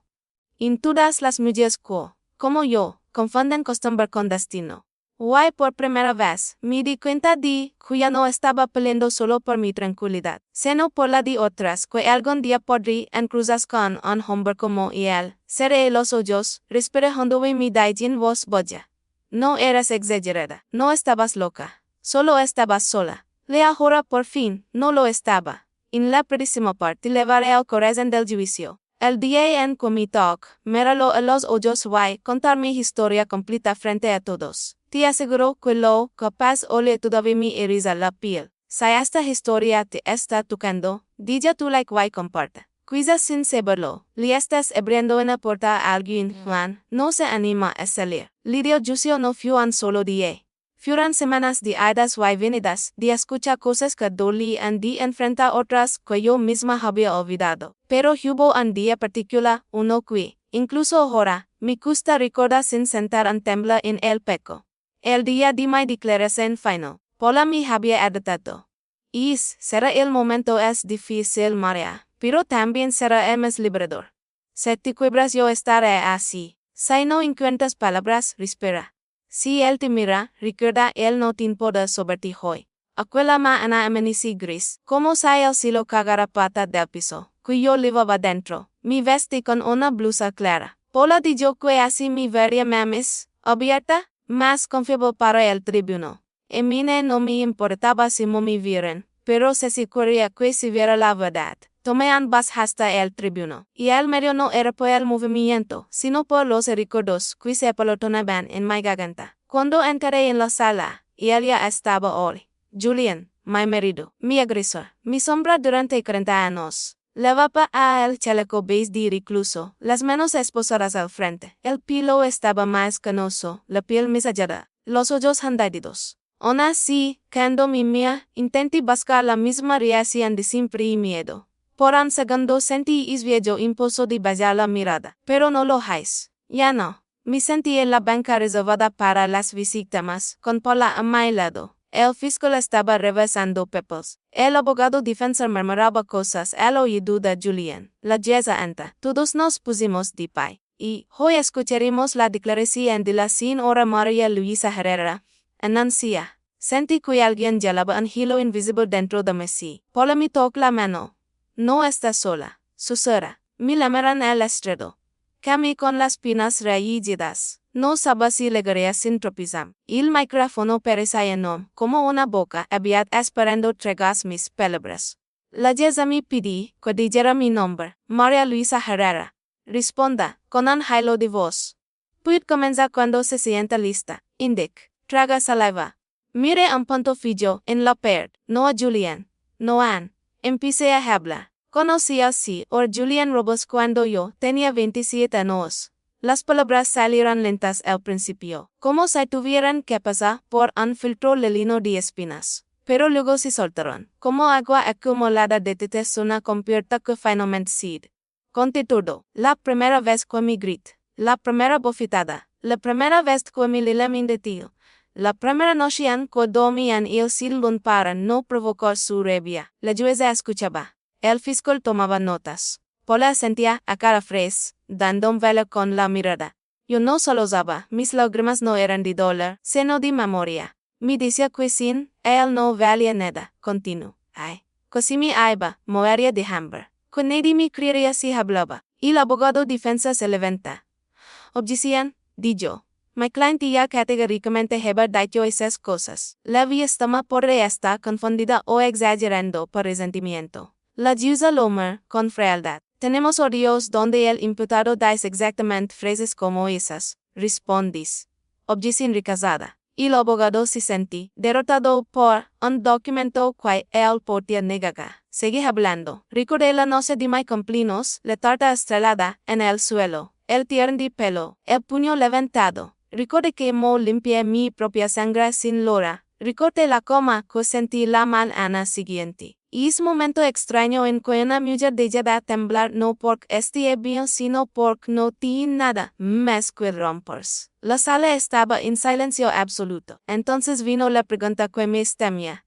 ¿Yo por qué no denuncié antes? Señora María Luisa. La pregunta que tantas personas hacen sin entender lo que pisa. Respiré hondo. Porque me entrenaron para tener miedo, respondí. Porque él me convencía de que yo no valía la pena. Porque pensé que si aguantaba un poco más, él cambiaría. Why porque me daba más miedo denunciarlo que seguir viviendo con hasta. Hasta un día, ya no tuve miedo de morir. Y tuve miedo de seguir viva en esas condiciones. Hubo un murmullo suave entre las personas que escuchaban. ¿Y por qué denunciar ahora? Insistí la defensa, intentando hacerme tropezar. Por primera vez, guerra hacia Julian. Sus ojos me escribieron.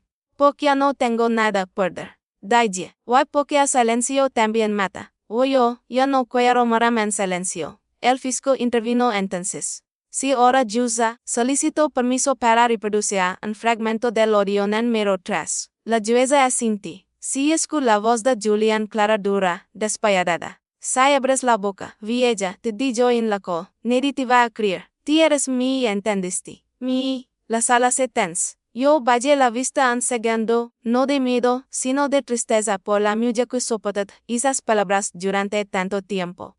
Julian se removió incómodo. Como si escuchas, es sí mismo lo avergonzara, aunque no lo suficiente como para amar. La jueza se inclina hacia adelante. No necesito más odios, dijo. Está claro el patrón. El abogado de Julian parece hundirse cada vez más en su silla. Cuando terminé mi declaración, mis manos estaban frías pero firmes. Gracias, Señora Herrera, dijo la jueza. Puede retirarse por ahora. Vuelva a mi asiento. Paula me apretó la mano. Lo hiciste perfecto, Susana. Hablaste con verdad. Eso es invencible en un juicio. Yo no dije nada. Solo respiré. Algo había cambiado dentro de mí. Como sé, al contar mi historia en voz alta, yo misma hubiera escuchado por primera vez lo injusto, lo enfermo, lo cruel que había sido todo. Yo no exageré. Pensé. Yo sobreviví. Era el tono de Julian. Se levanta, con la postura más rígida cudo. Intenta sonreír. Es gesto manipulado que yo conocía demasiado. Yo llamas que es eso ordenó a mi esposa. Empieza. Ella siempre fue sensible, dramática. A veces si alteraba y yo la calmaba. Nunca la obligué a nada. Ella siempre tuvo libertad. La jueza ni siquiera pestañeó. El fiscal lo interrumpió. Y te pido explicar entonces si su voz aparece mal detalles grabaciones donde amenaza, humilla y reconoce control económico sobre ella. Julian tartamudeó. Estaba bajo presión. Todos decimos cosas cuando estamos cansados. DY puede explicar el uso fraudulento del nombre de la señora Herrera en préstamos y contratos. Insiste el fiscal. El abogado defensa se levanta para intervenir, pero la jueza lo frena. Quiero escucharlo a él. Orden. Responda. Julian apretó los dientes. Eso debe ser un error. Yo jamás falsifico nada. El fiscal levanta una carpeta. El peritaje caligráfico indica lo contrario. Dijo, why tenemos testigos que corroboran el movimiento de dinero dirigido a terceros. Julian se desplomó en la silla. Por primera vez, lo vi pequeño, no un monstruo, no un ogro. Solo un hombre miserable que había construido un imperio de miedo y mentiras, que por fin estaba pagando el precio. Cuando terminó la audiencia, la jueza anunció y el veredicto final se dará en la próxima sesión. Pero yo ya sabía la verdad. Se notaba en su mirada, en los papeles, en la gravedad del silencio, y también en algo que nunca había visto antes. Julian, Por primera vez en su vida, tenía miedo de mí. No porque yo fuera peligrosa, sino porque yo había hablado. Porque por fin rompía de tu único ama, que él había usado siempre mi silencio. Esa noche, al llegar al centro de acogida, me miré en el espejo de la habitación. No vi a la mujer sumisa que el molde. Vi a alguien cansada sí, pero digna. Alguien que había cargado una cruz enorme en así, que por fin la había dejado que frente a todos. Me tocó el pecho, justo donde el corazón late fuerte, como queriendo abrir camino. Ya que se me daije. Ya casi soy libre. Y el día del veredicto amaneció raro, no nublado del todo, no despejado, como si el cielo también estuviera indeciso, colgado entre el pasado y el futuro. Me desperté antes de que sonara el despertador del centro de acogida. Todavía no me acostumbraba a ese sonido. Pese tantos años despertando el ruido de los portazos de Julián, que una alarma no me parece casi un lujo. Me sentí en la cama, puse los pies en el suelo frío y me quedé un momento mirando la pared blanca. Pensé, hoy, pese lo que pese, algo va a terminar. Desayuné en silencio, con otras mujeres que conocía, en bien esa mezcla de ansiedad y esperanza. Algunas me apretaron el hombro al pasar, no hace falta decir nada. Paula lega poncho, como siempre. Lista, pregunta. No, responde con honestidad. Pero igual voy. Ella sonríe, orgullosa. Y esa es la diferencia, María, di yo. Antes tampoco estabas lista para lo que quieres. Hoy ella hasta lo tragabas. Hoy no estés lista, pero vas a presentarte a gol. Eso se llama coraje. Nos fuimos juntas al tribuno. La micro subía por las calles estrechas de Valparaíso, esquivando autos molestacionados, escaleras turistas perdidos. Yo miraba por la ventana y sentía que estaba viendo esa ciudad. Por primera vez con ojos propios, no a través del permiso o el enojo de un hombre. La sala estaba más llena que otras veces. Había periodistas, curiosos, funcionarios del centro de mujeres. Un par de vecinos que reconocí y que evitaron mi mirada. Julie ni estaba al, sentado entre dos gendarmes. Llevaba el mismo chaleco beige de recluso. Su cabello estaba más desordenado que la última vez, las ojeras más profundas. Onas, cuando me vio entrar, intenté ponerse recto, aguas, recuperar la postura del hombre poderoso que alguna vez fui. Yo no para el paso. Caminé despacio hacia mi asiento, sin agatar la cabeza. La llave entre el marmelo se apaga. Nos pusimos de pie. Yo sentí como el corazón me golpeaba el pecho, pero no se me desboca como antes. Era un latido fuerte, no de pánico, sino de expectativa. La yusa abrió la carpeta frente a ella. Sus manos se movían seguras, sin temblar. En la cosa ait. Empezó a leer con formalidad. Caratulada, Ministerio Público contra Julián Robles. En relación a los delitos de violencia intrafamiliar, lesiones, amenazas, control económico, falsificación y uso fraudulento de instrumentos privados. Cada palabra era como un ladrillo que iba levantando un muro entre él y yo. Sentí Paula respiraba hondo a mi lado. Este tribuno, luego de analizar la prueba rendida, los testimonios, peritas y antecedentes, ha llegado a una conclusión. Continuó la jueza.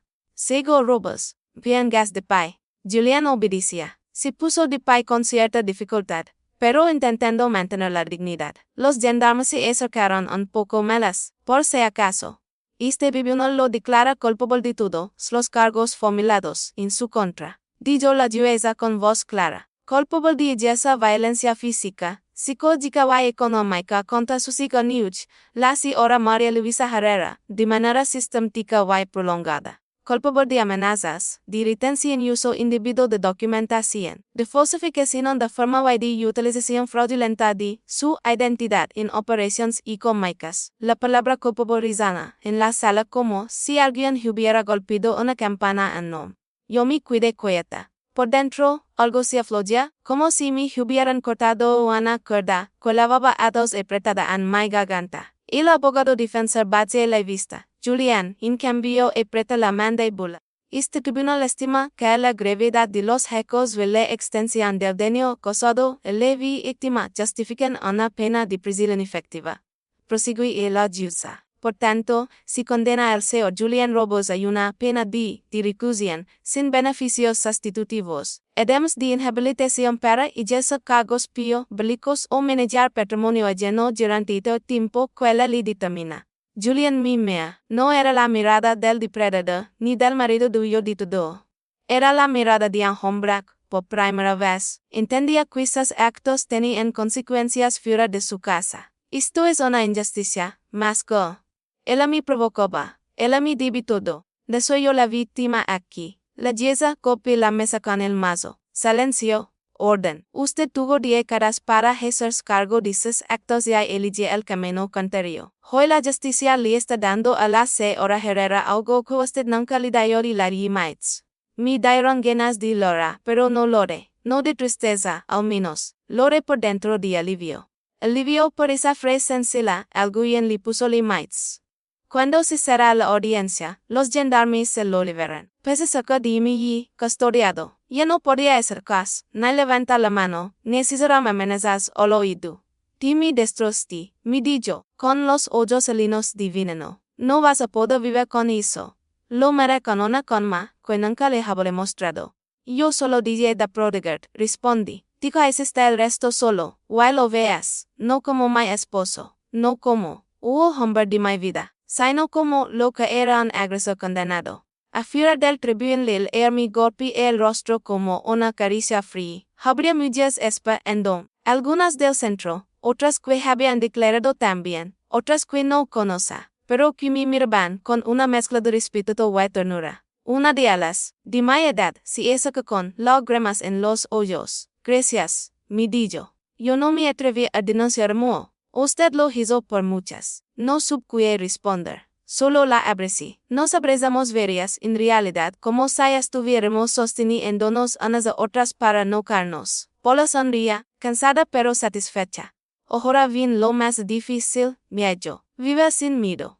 Esa tarde, de vuelta en el centro de acogida, me senté frente a la pequeña ventana. Se veía un pedacito de mar entre tecos oxidados y cables. Pensé en la palabra culpable. No me devolvía mis ojos. No borraba las notas de tierra, ni las marcas antiguas que mi cuerpo aún conservaba. Pero ponía las cosas en su lugar. Y él era el culpable. Yo no. Durante 40 años, esa idea había estado invertida en mi cabeza. Por eso, cuando me acosté esa noche, no recé pidiendo fuerza para aguantar. Recé por primera vez, pidiendo sabiduría para empezar. Empezar a vivir sola. Empezar a decidir qué quiere. Empezar a hacer algo más que la que sufre. Va sin darme cuenta, entre tanto pensamiento. Me cuidé dormida, sin sobresaltos, sin portazos, sin miedo a que alguien entrara en la pieza tirando cosas. Dormí como lo hacen los inocentes.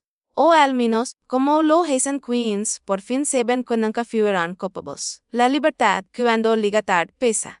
Eso lo descubrí en los meses siguientes. Después del juicio, el Estado me ayudó a conseguir un pequeño departamento en otro barrio, lejos del cerro donde había pasado media vida. No porque yo era diligente, sino porque necesitaba otros muros, otros sonidos, otras escalas que no conocieran mis pasos temblorosos. Y el departamento era sencillo: una pieza, una cocinita americana, un baño pequeño y un balcón que daba a una col ruidosa. Y el primer día que entré, llevando una maleta vieja con mis pocas cosas, me quedé parada en medio del espacio. Todo era extraño, pero mío. Ako nadie te vea gritar, me decía en voz baja. Ako nadie va a cerrar la puerta. Ako nadie va a decidirse hoy comes de buen humor de miedo. Miré sola. No de felicidad exactamente. Era una risa nerviosa, incrédula. Puse la letra al fuego. Leí el sonido del agua caliente en dosel en la casa silenciosa. Preparé café solo para mí. Puse la taza sobre la mesa sin temer que alguien criticara si me la había odiado. Me sentí. Un gesto tan simple y sentarse en la mesa tranquila. Sin embargo, para mí era un acto enorme. Al principio, la libertad se sentía como una ropa que no me quedaba bien. Salía a la calle y me sorprendía caminando rápido, con el cuerpo encogido, como si tuviera que dar explicaciones de Eva. Miraba el reloj, pensando, ya debo volver. Hasta que me daba cuenta de que nadie me esperaba para reclamar la hora. La psicóloga del centro de mujeres me lo había advertido. Y el cuerpo no desaprende el marido de un día para otro, dijo. Te va a seguir despertando por las noches con recuerdos, te va a esa sota con cualquier ruido fuerte. Pero eso no significa que sigas oli, solo significa con triste cenando. Tenía razón, las primeras semanas, cualquier portazo en el edificio me hacía pegar un salto. Si alguien discutía en la call, mi corazón se aceleraba. Se sonaba el teléfono tarde, me invadía esa antigua sensación de desgracia inminente. Pero, poco a poco, empecé a distinguir. Una cosa era el refugio aprendido, otra la realidad. La realidad era que él estaba lejos, en una celda sin mi teléfono, sin mis lives, sin acceso a mi vida. La realidad era que la puerta de mi nuevo departamento se cerraba desde dentro, las decisiones también. Volví a hacer cosas que había dejado de hacer. Empecé a caminar sin rumbo por las tardes, mirando vitrinas sin senta, que era una pérdida de tiempo. Entré en una biblioteca pública, leí un libro con mi nombre, solo por podía. Me inscribí en toda de tejido con otras mujeres mayores, reíamos, compartíamos historias, nos enseñábamos puntos. Una de ellas, Marta, me preguntó un día. ¿Fue tu marido? Yo estoy en la casa. Hubo un pequeño silencio en la mesa. Yo respiré y dije, estoy en la cárcel. No bajé la voz, no pedí disculpas. No digas complicado, solo lo afirmé. Las demás me miraron con diferentes expresiones: sorpresa, tristeza, admiración. Nadie hizo un comentario cruel, al contrario. Entonces ahora si estás viva, mamona de ellas. Y tenía razón. Mis sobrinos, esos que durante ellos que se lerios escribieron la versión de Julian sobre mi tía. Tu idea es complicada, está medio loca, hay que tener paciencia. Empezaron a visitar. La primera vez que tocaron el timbre, sentí que el corazón me corría salir por la boca. Tía, dijo uno, el mayor, cuando abrí. Perdón por no haber visto antes. Perdón por creer más a él cuatas ojos morados. Los abracé sin reproches. No teníamos seba, respondí. Eso se cree el que habla fuerte. Yo misma lo hice con él. No quise llenar nuestro tiempo de copas. Preferí llenarlo de café, pan tostado y conversaciones que nunca antes habíamos tenido. Me contaron de sus trabajos, de sus pellas, de sus hallos piquillos. ¿Oye hasta ti? Preguntó la más chica. Yo que a hacer ahora. Le pregunta me dije en blanco. Toda mi vida había sido. Eso lo que él quería. O, eso lo que tocaba. Nunca nadie me había preguntado que quería yo. Me quedé pensando. Coyarof, daddy despacio. Levantarme sin miedo. Quiero plantar algo en es volcán velo crecer. Quiero leer libros que de botados. Quiero, no sé, aprender a vivir sin estar pidiendo perdón por existir. La sobrina sonríe. Pues ya empieza, Tesia, dijo.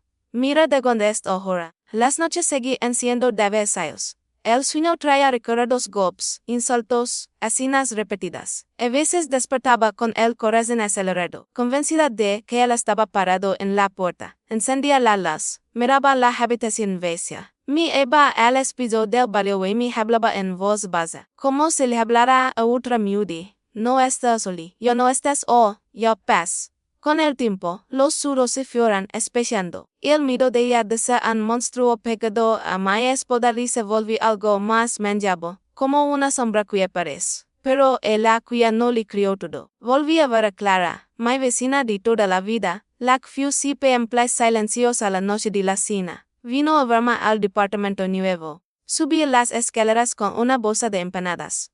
Tenía que ver con mis propios ojos que estés en un lugar donde nadie te grita. Dijo, entrando. Nos sentamos en el balcón, mirando los buses pasar. A veces me siento culpable, admití ella.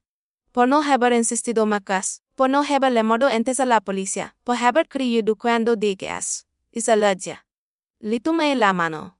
No eres adivina, Clara, responde. Y tampoco era tu responsabilidad salvarme. El único responsable fue él. Los demás hacemos lo que pudimos con el miedo que teníamos. Nos quedamos coladas en reto. Lo importante. He heredado después. Es que, cuando por fin pedí ayuda, tú no me cerraste la puerta. Me miré con los ojos brillantes. James la habría cerrado, dijo.